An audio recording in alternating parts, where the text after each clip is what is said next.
Week 12 of the fantasy football season. Here's the top 12 kickers I'm ranking this week. Number 1, Brandon Aubrey of the Dallas Cowboys. This week, Philadelphia coming in. We know their defense has been great, especially the last 2 weeks, holding down Green Bay, holding down the Detroit Lions is his Philly defense. So that actually plays in the favor of Brandon Aubrey, where we know 55, 60 yards isn't a problem for him. So if Dallas, is down in this game and they need points from long distance and can't reach the end zone, where Philly's defense is locked down, Brandon Aubrey, he could get trotted out there and hit a couple 50-plus yarders in this one. Number 2, Ka'im Fairbairn of the Houston Texans. After missing 2 games, he's back in the lineup as Ka'im Fairbairn in this ball game. Indoor game, Thursday Night Football, usually a high-scoring game. Buffalo Bills coming into town where, you got to put points on the board. And Fairbairn all season long before he went down with injury, he was hitting 50-plus yarders like it was nothing. And also as well, this Houston Texan offense would stall out a whole lot. So with all those factors, and he's back in action this week, I like him as a top 2 option. Number 3, Chris Boswell of the Pittsburgh Steelers. So Chris Boswell, we know he's one of the more accurate kickers of all time. And this week, we don't know if Rodgers is going to play 100% or not. But either way, I think this is going to be a grinded out type of game. We know November in Chicago, in Soldier Field, it's tough to move the football a lot at times where it's down to field goal kicking in most of these games. And Boswell, it doesn't matter what the weather is. He's going out there and he's putting the football through the uprights. Even last week in Pittsburgh in a windy ball game, it wasn't a factor for Boswell. Number 4, Jason Myers of the Seattle Seahawks. So Myers, he's on a pretty high-powered offense with Seattle this season. This week, a good matchup at Tennessee, even though I don't think their defense is one of the worst defenses in the league, believe it or not. Last week, they played pretty decent was this Tennessee defense. I know it was a banged-up Texan offense, and their offense hasn't been that great this season. But regardless, Jason Myers, he's going out there. He's getting opportunities. And this week at Tennessee, we'll see if he can make it a third game in a row with double-digit fantasy points. I know last week he missed a 61-yarder to win the game. But besides that, he hit 4 other field goals in that game. Number 5, Tyler Loop of the Baltimore Ravens. So Tyler Loop, it's been a good rookie season for Loop. Last 3 out of 4 games, double-digit fantasy points. This week, a matchup with the New York Jets coming in that give up the most fantasy points to kickers on the season. And this Raven offense, I believe all day long, they're going to go up and down the field versus Jet defense. And we know the Jets, they traded Quentin Williams, traded Sauce Gardner, traded Michael Carter, traded 2 of the top 3 defenders away at the NFL trade deadline. And like I said, this Raven team, ever since Lamar's been back in the lineup, they're back to putting up the points they were, and Tyler Loop's been a big part of it. Number 6, Cairo Santos of the Chicago Bears. So like I said earlier, this is going to be a grinded-out type of game.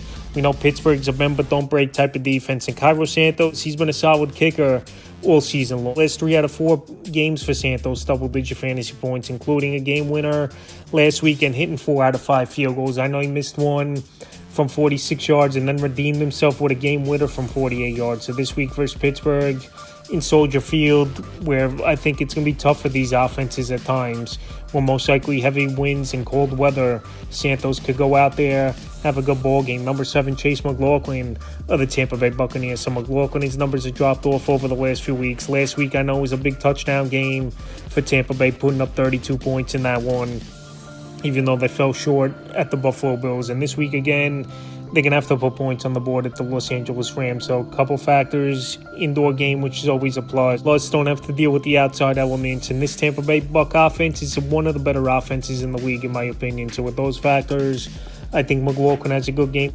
Number 8, Jake Elliott of the Philadelphia Eagles. So Philadelphia going into Dallas. Jake Elliott had his best game of the season last week in a heavy win ball game in Philadelphia versus the Detroit Lions. Hit a 50-plus yarder in that one. In Dallas, their defense definitely improved at the trade deadline and got some guys off injured reserve was this Dallas Cowboy defense, but this Eagle offense still, I think, is one of the more high-powered offenses in the league.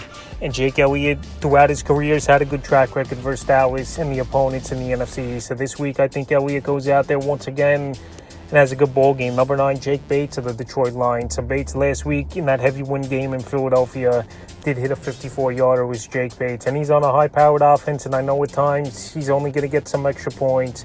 But the New York Giants are coming in, one of the worst defenses in the league. And I think Detroit, after last week only scoring 9 points, they're going to take it out on the Giants in this one. And Jake Bates will have a few opportunities at minimum in this game. Number 10, Harrison Butker of the Kansas City Chiefs. So Harrison Butker, it's been an up-and-down season for him. Kansas City's touchdown rate is way up from last season to this year, where last year they were just squeaking out a lot of ball games and a lot of field goal attempts they had last season. But this year, like I said, they're scoring more touchdowns. I know they're 5-5 on the season, but this week it's going to be a high-scoring game. Arrowhead, Butker's been a better kicker throughout his career, and especially a lot of game winners at home than he's been on the road. And this week with Indianapolis coming in, and at times their bend but don't break defense, I think Butker to bounce back with a top 10 performance. Number 11, Andy Bogalis of the New England Patriots. So this Patriot offense, one of the better offenses in the league. Patriots are on fire, winning 8 games in a row. And Bogalis, he's been hitting some big field goals all season long. I know his ceiling isn't that high for fantasy football in this Patriot team, but at least 7 to 10 fantasy points you're going to get from Bogalis. This week it's a great matchup at the Cincinnati Bengals, a defense that can't stop anyone. And I think New England will be in the red zone in this game early and often, and opportunities will be there as well for Bogalis. And the 12th and final kicker I'm ranking is Cam Little of the Jacksonville Jaguars. So Cam Little and Brandon Aubrey is pretty close who could kick the furthest in the NFL, even though Cam Little does hold the record 68-yarder a few weeks ago of all time at the Las Vegas Raiders, and also a 70-yarder in preseason. But Aubrey more of an accurate kicker and obviously more consistent kicker. So Cam Little this week, good matchup indoor game, especially with his distance at Arizona, where their defense has had problems pretty much all season long. And I think there'll be opportunities for Little in this one, where Jacksonville's offense has stalled out a decent amount of times this season, and also they're not 100% with some injuries on the O-line, and obviously Travis Hunter for the season, and we'll see if Brian Thomas plays or not in this game. So with all those factors, and anytime you got a big boot kicker indoors, and that's obviously a plus for Cam Little. So that's the top 12 kickers I'm ranking for Week 12 for the fantasy football season.